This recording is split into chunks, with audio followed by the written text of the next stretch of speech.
All right. Well, I'm here today with my coach again. She joined me last year on the podcast, Coach Yelton.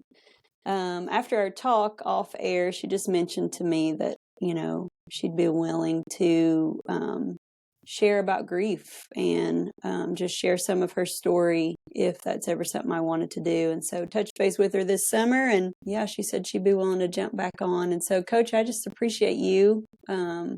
Just that generosity to be vulnerable in this space and just to offer your story as just, hopes that it'll help other people and people will be able to connect with it and it'll help them heal in their journey. So I just appreciate that so much. Yeah, well, I'm thankful that I can share that I've come out on the other side, and grieving is a process that lingers and lingers almost for a lifetime. You don't get to drop grief. It gets in the car with you every day and rides around with you, and it's there in part of your life, and you figure out how to manage it, how to live with it, and how to move through it. There are certainly dark days and then there's lighter days. But there are certain cycles that go along with it. And, my grief story really started in, 2012. Up to that point in my life, I experienced losing and grief, grief in different ways, right? Grief of, losing a job or losing, ball games or losing relationships and those kind of things. But in 2012, it seemed to be the year of just collapse. At the time, I was an assistant coach at Boston College. In that January and February, we knew our head coach wasn't feeling well, that she was having some illness problems, right? We thought as a staff, our jobs were safe. At the time, I had a 2-year-old and at home, and I was pregnant with my second child. Purposely pregnant during that time because we thought we had 3 years left of our contracts and we thought we were going to have a good season and be able to carry. We just signed a great recruiting class coming in the next year and the year after, and really thought there was some stability there at work. And then in March, things started to crumble. And we found out that we weren't going to be retained at Boston College. When your head coach gets fired, well, as an assistant, you get fired too. Mm-hmm. And so here I was, the breadwinner of our family. My husband at the time, Jack, was at home with Bobby, my then 2-year-old, taking care of him. We were living in Boston, which is not our hometown. We don't have any family there. We'd been there for 4 years. And here I was, pregnant. And so trying to figure out what did that look like from a job perspective, searching for employment, understanding that a pregnant coach who is going to give birth in the summer is probably not something that a university is going to lean toward or move that candidate to the top of their list, because in this coaching profession, they want their coaches to hit the ground running and go hard at it. And, I knew I would be taking some maternity leave, in the summer. So trying to finagle that kind of a, job search, job loss, along with what does that next step look like to, moving through pregnancy and then getting my family settled into a new community. Now, blessings that, I didn't see at the time, but I got the head coaching job here at the University of West Florida. I've been here ever since. But I think God really placed me here for the impact that this place was going to have on me in the months to come. So we packed up. I got hired in May. We moved in June. I gave birth to Toby in July. And here we are. We're in a new city, Pensacola, Florida. Again, no family around. Demanding job, new head coach to a program that was, just faltering in all directions, needed a lot of leadership. And I needed to hit the ground running. So worked through that summer. And then, once I gave birth to Toby, it was, okay, here we go, basketball season wise. And then, 4 months later, after giving birth to Toby, I was on a road trip with my team in early November, and I got a phone call that Jack wasn't feeling well.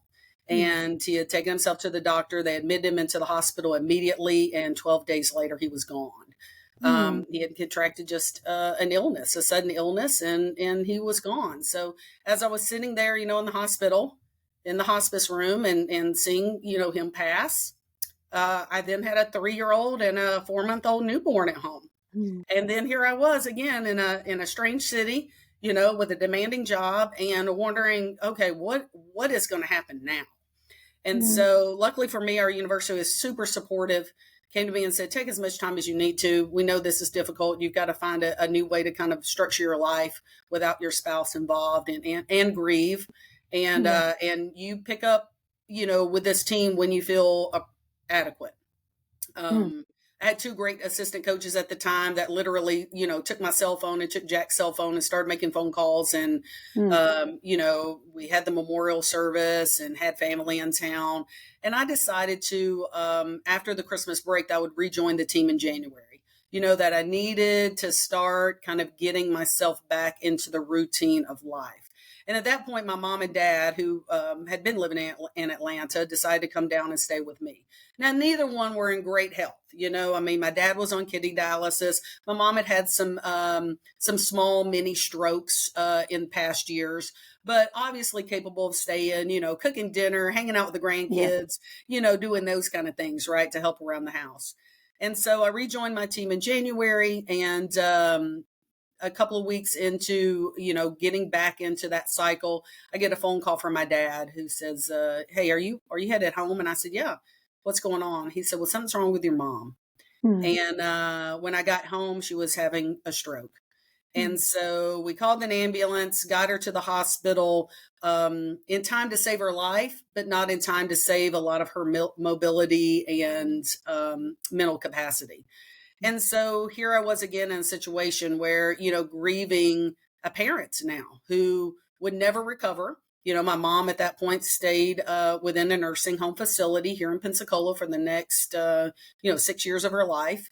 It paralyzed her, Mm. from the shoulders down. She had no mobility. She regained, her speech. She regained the ability to kind of, hold conversations and watch television shows and those kind of things. But it did expedite dementia for her Mm. later in those years, and she's in the nursing home. So, here I am. I'm in Pensacola still, right, with my team, struggling through a hard season. 3-year-old at home, an infant at home. My mom's in the nursing home. My dad is staying with me, and here I am looking towards the end of basketball season in February, knowing that our team is not going to make a playoff. But really, what the end of February signaled for me was a time to go, okay, when this basketball season is over and you stop using basketball is the time filler in your life, Mhm. what are you going to do with this grief? Yeah. And it scared me Mm. to think about that. And it still makes me emotional to this day to Yeah. think about where I was in that moment of, Yeah. wow. It was a really scary thought because at the time I was having the physical symptoms of grief. I had headaches.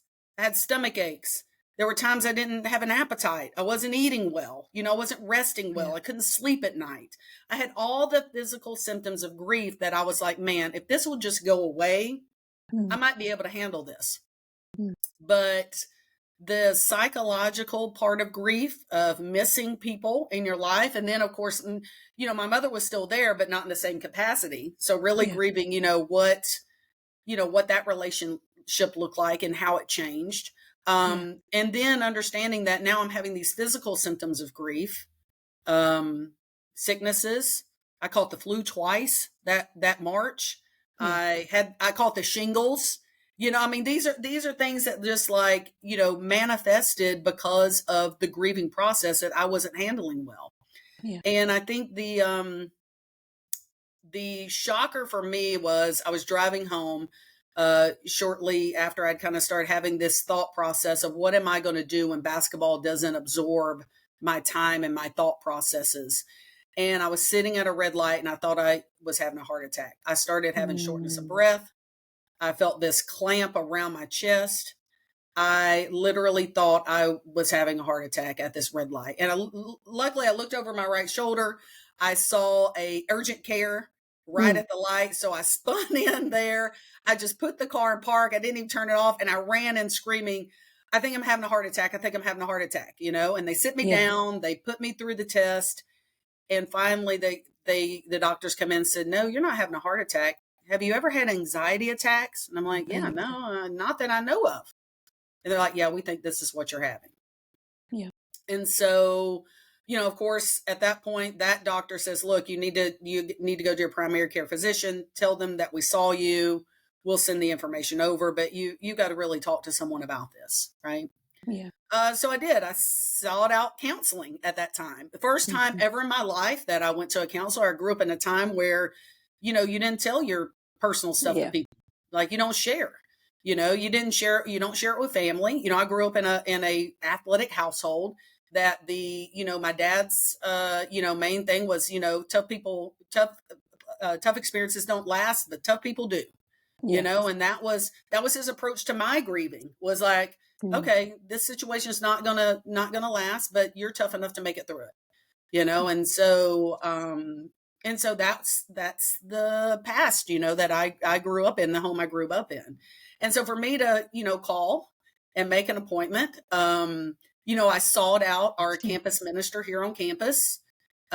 He helped me through the memorial, Jack's memorial. And I reached out to him and he said, well, I think I got somebody that you might like to talk to. And so, he called and got me set up. I went in the first time for counseling, and there was a physical puddle of tears, between my feet. And it was just an hour of me just letting it out, and for me, that is very unusual, so my assistant coaches at the time knew I was going to this counseling session, and I come back to the office afterwards, and they're, they're kind of sitting on pins and needles, like, okay, how'd it go? And I'm like, I'm never going back again. That was awful. That was the worst experience of my life. I'm not going back, and sure enough, I'd set another appointment, and went back the next week, to see the same counselor. But what I really didn't understand about counseling was, in my life, I hadn't built the tools to deal with the life experience that I was experiencing at that time. I had many tools in my toolkit, but not to handle the extremes that were happening at that time. Yeah. And my biggest question when I went to counseling was, when is this going to end? I feel like crap. I don't feel well. My body is hurting. I can't eat. I can't sleep. I'm a zombie. I can't put a train of thought together. When is this going to end? I just need to know an end date to that. Yeah. And if there's not an end date, I don't know if I want to do this anymore, Yeah. And so understanding that, well, the end date, really, there is no end date, right? To come to grasp with that, but also come to understand that the tools that I was learning through the counseling sessions were going to help me heal during this process. And that what I was feeling and what I was thinking and the thoughts I were having were completely normal. This was not something, I wasn't wacko. I wasn't driving myself loony. This was a natural part of trauma in my life, and and it was grief. Yeah. And so, that's I think the biggest growth that I come out of from counseling through, losing Jack and then losing, my mom to the stroke, and then having to figure out a new way of life, is that part of it was understanding that I wasn't going back to the old life. So my wishing and hoping and desire for things to be back to what I would say normal, was normal. That normal wasn't coming back, but I could create a new normal, and I could be very happy in a new normal, and I could be highly functioning in my new normal. I just couldn't dwell on my new normal not looking like the old normal. And so I think, I got stuck on that ideal for a long time of,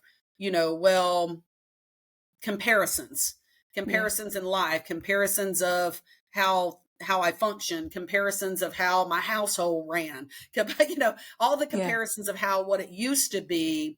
And then that was turned upside down, and now having to understand a new normal and give myself some time and space to create that, to stumble through that it wasn't always perfect. It wasn't always pretty.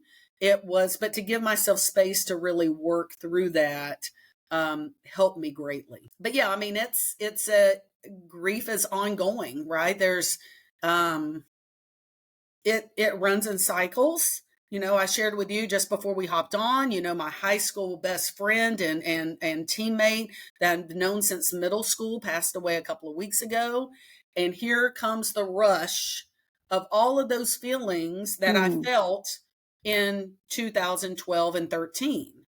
And so, but now I'm better educated, right? I know where those feelings are coming from. I know where that hurt comes from. And I know how to kind of start maneuvering my way through that with the help of others, right? And so not just shutting myself out, not shutting myself down, and understanding that I need to talk with someone, and understanding that I don't share a lot of stuff outside of the therapy session with others, right? There's things that I'm not going to share with my husband. There's things I'm not going to share with my coworkers. There's things I'm not going to share with my best friend. There's things I didn't share with my parents, when I was grieving Jack's death. There's things I'm not sharing with my brothers. There's things, and each of us have those personal things that are very personal to us, and we're not going to share them with, maybe I call it, the people that have the dog in the fight, right? That are going to maybe rub your back and say, well, it's okay, or you're doing great, or hey, let's go have ice cream, let's, all of these coping mechanisms that maybe my support group and the people in my life maybe are not so aware of how to support me and how to help me through. And I have come to understand that's okay. Yeah. It's okay for the closest people in my life not to be able to lift me up in that moment, because death is awkward. Loss is awkward. Divorce is awkward. The things that we lose in our life that mean a lot to us, it is awkward for the people around us to see us, number one, suffer through it, when normally they don't really see us suffer. Maybe we're strong and we're the independent one, and we're the ones that keep things held together, and we're the glue of the family, right? And so they don't ever see us in those struggles on a normal, everyday basis. So when they are shocked to see us struggling with that, they are literally shocked. Yeah. And they don't know what to say because they want to make it better, but they truly understand that really the words are just empty, right? For the person that's grieving, those words are empty. It's nice for people to reach out and say, hey, I'm thinking about you, but it's different when you go down and sit down with someone who doesn't have a dog in the fight. That's why I call therapy, right? It's like, I'm going to sit down with someone who doesn't have a dog in my fight, and they can listen from a perspective of advice, of tools, of caring, but they're not going to run out of the room and go, tell my boss, or they're not going to run out of the room and go tell my coworkers. They're not going to go tell my neighbors, And so I feel like that was the best growing that I did, was that I had a lot of stuff that was pent up, that I needed to talk with someone about, but I didn't have that person in my life that I felt comfortable sharing those deep, dark thoughts, secrets, feelings, and understanding. And then just not understanding that, okay, who really understands this? Who really has gone through this and understood it? So you had that safe container in your therapist. That was what I keep hearing is like language of acceptance in all arenas. Like it seemed like you moved from this place of just trying to power through, push it down, go. I'm avoidance. Yeah. To like acceptance of what had happened, but then also acceptance of like what the people around me are able to offer me. Yeah. Acceptance on a lot of acceptance of my life is not going to look the same. Yeah. Except even your words of it's awkward. It's acceptance of the fact that this doesn't have a normal like we can't carry this. Like when you say that word, I think about like trying to carry something that's, acceptance of it is what it is. And I am what I am, and I'm going to grieve the way that I grieve. And my people around me can give me the things that they can give me, and the things that they can't, that's okay, because they are who they are. Yeah. So it's really beautiful. Yeah, I and part of grieving and being away from family is that, I was married to Jack for 15 years. And so my family had grown up with him too. And Yeah. so then when they were around me, and I don't live in the same city as my extended family. I never have. And so I get to see them 2 or 3 or 4 times out of the year. And so when my brothers would visit, I'd have to remind them, no, Jack's not coming back. Mm. It's, he's gone. He's not coming back. And I have to continue to grow through this.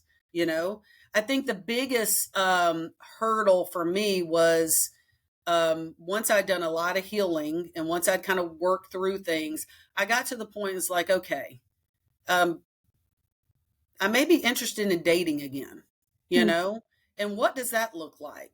And are people going to judge me of, because really it's, what is the timeline, right? I mean, when you get down to it, it's like, okay, back in the old days, widows used to walk around in black for a full year.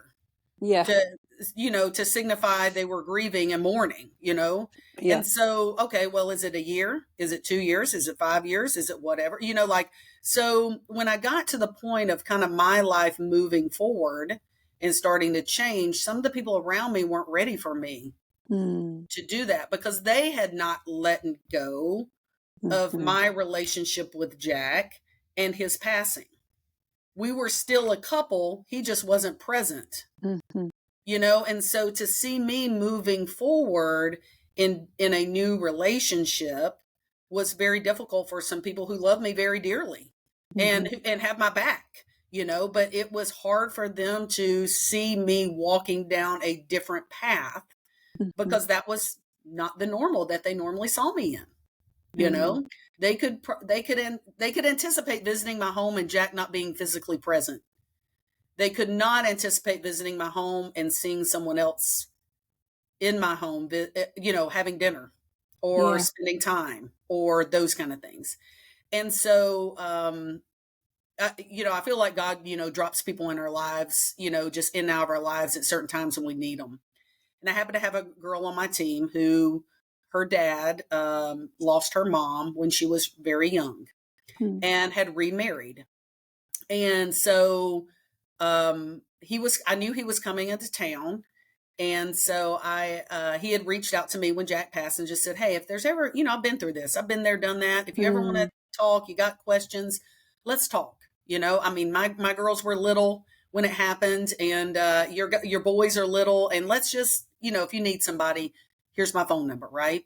And so I reached out to him when I knew he was coming to town. I said, would you mind meet me for breakfast? I've got a couple of questions I want to ask you. He's like, yeah, sure. So we go and sit down at a restaurant and, and I just awkwardly start. My first question is, when did you know you were ready to start dating? When did you know it was time for you as a grown up to start having some grown up relationships again? And his advice to me was, if you're asking me this question, you're ready. You're ready. Yeah. And that gave me permission to move in a way that I already felt I needed to move, right? Yeah. To heal, to grow. Not to say I needed to move fast or slow or whatever that looked like, but I needed to start anticipating that this was the next step that was going to happen for me. Yeah. And for him to say, well, hey, well, yeah, if you're asking these questions, it's time, and so then he told me his story of, of meeting the next person and remarrying, those kind of things. And, it really kind of put me at ease of like, okay, I think I don't know where this will go, but I'm ready. I was done with going to work, going home to take care of, little ones and my parents and my mother in the nursing home. And literally that was my life. There was no social time. There was no adult time. It was therapy and that, Yeah. So Yeah. I knew at my time, that was my time in my life that I needed, it was time for me to have some adult friendships. Yeah. And I hadn't really been able to do that in Pensacola because of this cycle of events that happened shortly after I arrived here. Right. So I moved in that direction and started just talking to people and asking, hey, if there's ever an event or something that a third wheel could kind of go along with you, I'd love to, get out and start experiencing this community a little bit. Yeah. And shortly after that, I met Ed Spears, who now is my husband of almost 10 years. And, he was awesome. Understood, knew my story because as a coach and as coaching, in this community, my story of grief and mourning and loss was in the newspapers. It was Mm-hmm. in articles. It was, you can Google it and read about it. It's that it was Mm-hmm. a unique story of here's this basketball coach of this young family who has lost her husband, at the age of 47. And, wow, here and then the very next season winning championships. So it's Yeah. like, okay, well, how does this work? Right. Mm-hmm. But having the courage to kind of step out of the past and moving to a new life, a new experience, a new beginning, and not being in a position where I was constantly comparing Yeah. was tough at first, but a must Hmm. for me to have healthy relationships. And I think that's one of the things of understanding that we're never going back to where that is. Like this is a constant movement forward.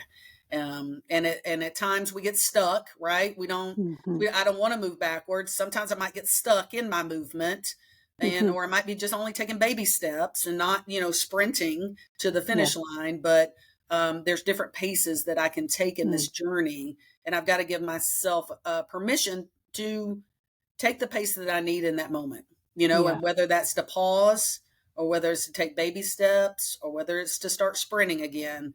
But I've got to give myself a chance to kind of change speeds in this Yeah. healing process. That's so good. An image just came to my mind of one time somebody described to me that sometimes she just feels like she's scooting on her butt, just scooting on her butt into that whatever that next thing is. And she actually had a picture of of Jesus, just like scooting, just sitting down next to her and just scooting right along with her, because he's there for our pace too. Like we don't have to feel like we need to run or we need to jump or that acceptance piece of the pace, I think, is really important. And I keep hearing too just this theme of like your kindness to yourself, like in the process of it all, you know which I wonder if that was hard to get to that Yes. place. Oh yeah, because I am very much a doer. Mm-hmm. I'm making these lists. I'm marching through these lists each day. I've got things I've got to do. I've got a packed schedule. Yeah. I'm dealing with others. In my job, I'm dealing with 18 to 22-year-old women that have their own things going on and their own kind of trip ups. So, you'll think this is funny. When we were redoing our building here, they put us in a temporary office space, and they were like, "Come on, Coach Yelton, let's show you where your temporary office space is." Well, it was over in health services, but I actually took over the counseling, one of the counselor's office. I was like, "Well, it doesn't this fit, right?" In coaching, we do a lot of counseling. Yeah, Like you this do. fits, Yeah. you know. So I felt that was kind of ironic Yeah. that here they're going to shove me in this office, temporarily. Yeah, and but no, it took me a while to Yeah. give myself permission to stumble, Mm. permission Yeah. to fail, permission to be sad, permission to grieve, permission to hurt. And again, I grew up in a house that you don't do that. Right. You pick yourself up by the bootstraps and you keep moving. and you don't let anybody get in your way. And if they stay in your way, you just plow over them and you keep going, And for the majority of my life, that's been great advice. Yeah. When when I'm an athlete, when I'm coaching, when I'm, trying to figure out, the next job move and those kind of things, like that serviced me well. Mhm. But it didn't service me well in that time of my life. Yeah. And those were the tools I didn't have, Mhm. and so when I went to, talk to a therapist, those are the tools I had to start allowing myself to use. Mm. Were they in the toolbox? Probably, but they were in the bottom of that toolbox, down with the Yeah. old rusty nails that nobody uses and, those kind of things, So I had to dig out all these other skills that I had to Yeah. pull those out and go, okay, now how do I use them, And in But that it's made me a process, better try to person. quiet probably those parts of yourself that are kind of maybe more those leadership parts. That part of yourself that immediately was like, how long is this going to last? Yep. What can I expect? Like to learn over time to let that part kind of rest a little bit and let these other parts that really needed to express like emotion and feeling, or hurts or fears or whatever, right? Like give them platform to speak and be heard. Yeah. Yeah. And I know you probably see it in your profession. I see it walking around because I have gone through this grief and I live with it daily, that man, I can notice it in others Mm. really quickly. It's a weird knack that I have now, Yeah. that I can go, wow, I recognize that person. I don't Mm. know who they are. I don't know their name. I don't know what they're going through, but I recognize that person because I was once him or her. Yeah. I was once that zombie who was just trying to make it through, who Mm. was carrying the weight of the world, not allowing myself to shed the feelings that Mm. I was having, and it literally, paralyzed me. And Yeah. I can recognize that in a heartbeat in others. And man, when I do, it immediately hits me right in the Mm. chest and right in the gut, because I in the moment I feel very sad for that person because I know that where that hurt comes from. Yeah. But then I flip and go, wow, I'm so proud of myself that I'm not stuck Mm. there, Yeah. because there's many people that have that experience and are stuck there for years and years and years and years, or Yeah. they allow it to just eat their soul, eat their being, and it takes Mm. them to a place of just trying to survive this earthly experience, right? Yeah. Yeah. And I see myself that I've been there, I've grown through that, and I'm proud of myself for not allowing myself to just seep in that Yeah. and stay there, that I did the work to move through. Mm. And now that I know I have the tools to move through it. Yeah. And like I said, just, 2 weeks ago when I get the phone call, I'm Yeah. devastated. My friend had passed unexpectedly. And and then I had to sit down with my now husband, who didn't see me grieve through Yeah. Jack's death and that, 2012, 2013 year. But had to sit down with him and say, this is what I'm experiencing right now. This is what this looks like. And Mm. I'll need some space. I need some, Mm. I need some softness. There may be responsibilities I drop the ball on while I'm going through this time, but just understand that this is what I need during this time so that I can function and move Mm. through this. Because if I don't continue to move through it, again, I'm just going to seep in that Yeah. negativity or that sorrow, and that's not a good place for me to sit. Yeah. Oh man. Um, so much with that. Like, first of all, thank you for not saying get over it. Like you keep saying move through it. Like Yeah. there's no way around. They're just through. Yes. Um, but also how awesome that you've gotten to a place now that you can articulate your needs to someone else, Yes. you know? Huge. And to sit down with my two boys who are now 12 and Mm. 15, because again, they witnessed me grieving as children.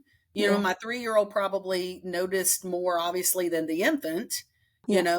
but now to sit down with them and they go, and my 12-year-old, who's my youngest, he is very intuitive of people's feelings. And Mm, so when I'm sad, he'll go, Mom, are you okay?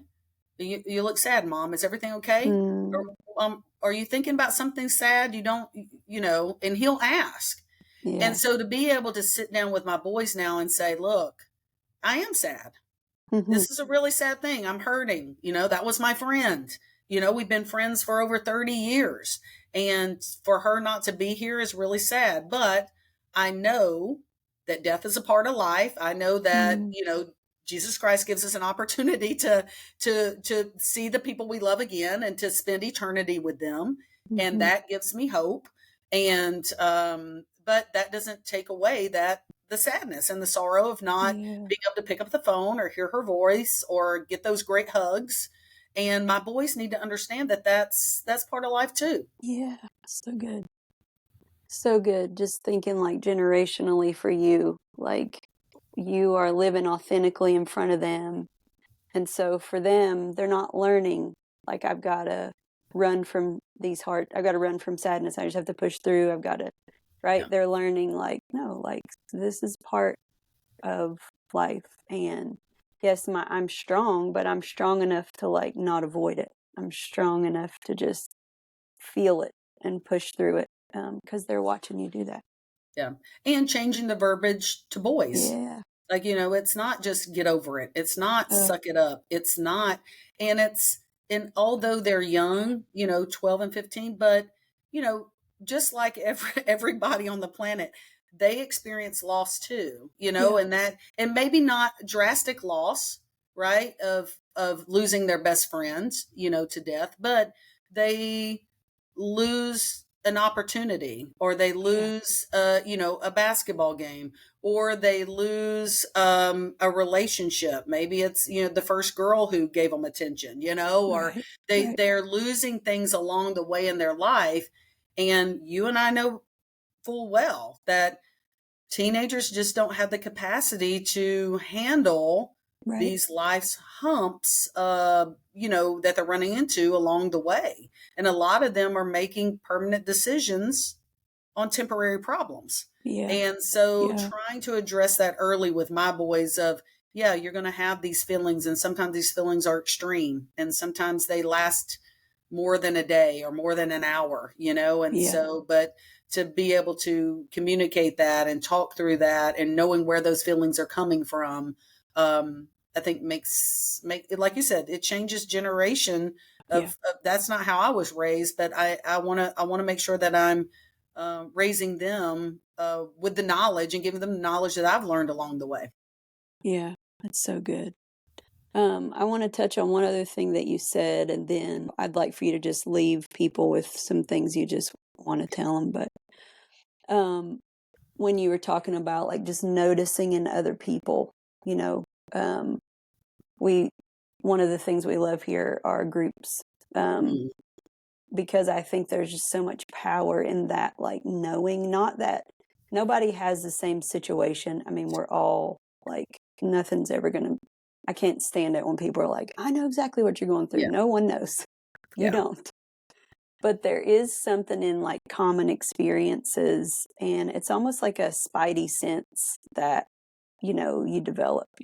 There's this movie that my kids have I've watched with my kids, but there's this scene where like it's basically like all these Spider-Men from like all these different universes, and then they all, have you seen this? Into yes, the yes, yes, Spider-Verse? Okay, yeah, you're with yeah, me. So they all like convene in New York at this specific time in this one specific universe, but it's all these Spideys from these different universes, and they thought in their own universe that they were the only one. Like they were the only one experiencing what they were experiencing, and they just, they couldn't understand why their hands could stick to walls, and they couldn't understand like why all these things were happening to them. And then all of a sudden, they're all in this one place, and it's this beautiful moment in the movie where they all just kind of, their spidey sense goes off. And then they all take a breath, if you notice in the movie.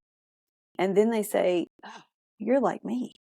Like there's this exhale, I think, that can happen in that deeper knowing when somebody has like experienced something similar, not the same, but something similar, and kind of you can connect on a level that it's you can't get there, unless that happens. And so, um, I just appreciate that you sharing, like even when you're around somebody, you sense it, and then what happens for you on the inside when that happens. Um, so yeah, I just wanted to touch on that. Yeah, well, it's interesting you mention it that way because, in early when Jack had first passed and and I was still very much in the depths of that early grief, that I would have people go, "Well, I know, that's a sad loss, but I lost my child, and that's Mm, different than losing. I can't have another child, and you can find another husband, And I thought, wow. how rude, like, Right. get up out of here. Let's But do another episode on like things you do not say. Like yeah, let's just yeah, and make a so, but list it's, of, but it's oh just like, gosh. and so I find myself now of like it's that whole judgment or comparison. Right. Drop the comparison.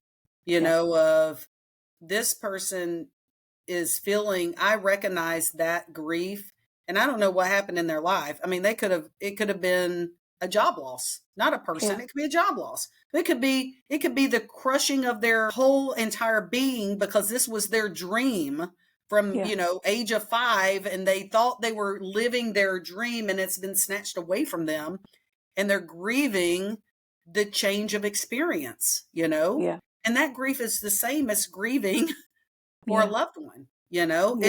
It's still grief. And so yeah, I just I think I take that into like what you're saying, like, yeah, you can say, man, I know what you're talking about. I know how you're feeling. I know how that feels. Hmm. But you may feel that in other losses, right? Yeah. That I may or may not have experienced, or I may or may not think that, well, that's not adequate response to that loss. Well, that's not my place. No. Because again, the grief and the losing is about that toolkit that you have to manage those losses in your life. Yeah. But yeah, my last thoughts of kind of leaving is, I think the biggest change and kind of thought process for me is coming to the real realization that we are spiritual beings having an human experience. Mm. We are spiritual. Mm. We are of God. We've come of God. We were created before this body existed, and we will exist after this body goes away, Hmm. right? And so we are a spiritual being, but we're having a human experience. Hmm. And that human experience stinks a lot of the times. Yeah. It's challenging, it's hard. We're dealing with other beings who are having this human experience. Right. And so, understanding that spiritual connection that I have, or the spiritual being that I am, um, can overcome this human experience.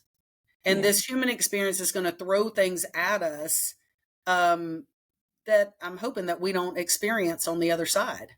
Yeah. That pain, the grief, the disappointment, all of those negative things that we are experiencing here hopefully helps our souls and our spirits grow in a way that when we do meet those loved ones on the other side, or we do get to congregate, Mm. in on the other side, that we are better for it. Mm. And so that's really that kind of flip thinking. I used to view life as, well, I'm a human, and sometimes I'd have a spiritual experience, but Mm. really I'm human, right? And when I came to the realization of, no, I am actually the spiritual being, right? I Mm. am a being that's very spiritual, and has a soul that will last past this. And this human experience is just part of this journey. Mm. The journey through eternity, right? Yeah. It's just a part of it. Um, And I think that's really helped me kind of decipher and step through and give myself some grace, Mm. some space, the ability and the chance to slow down when I need to, Yeah. and to take a deep breath when I need to. But that it really changed my perspective. Mm. That's so good, Coach. Thank you. Thanks for sharing today. I really appreciate it. I need you to go take a walk after and breathe deeply. Well, at least we've got great sunshine. It's a beautiful day here. Yeah. So, yeah. Yeah. But Well, I thank you. appreciate it. Yeah. Thank you. Thank you very much.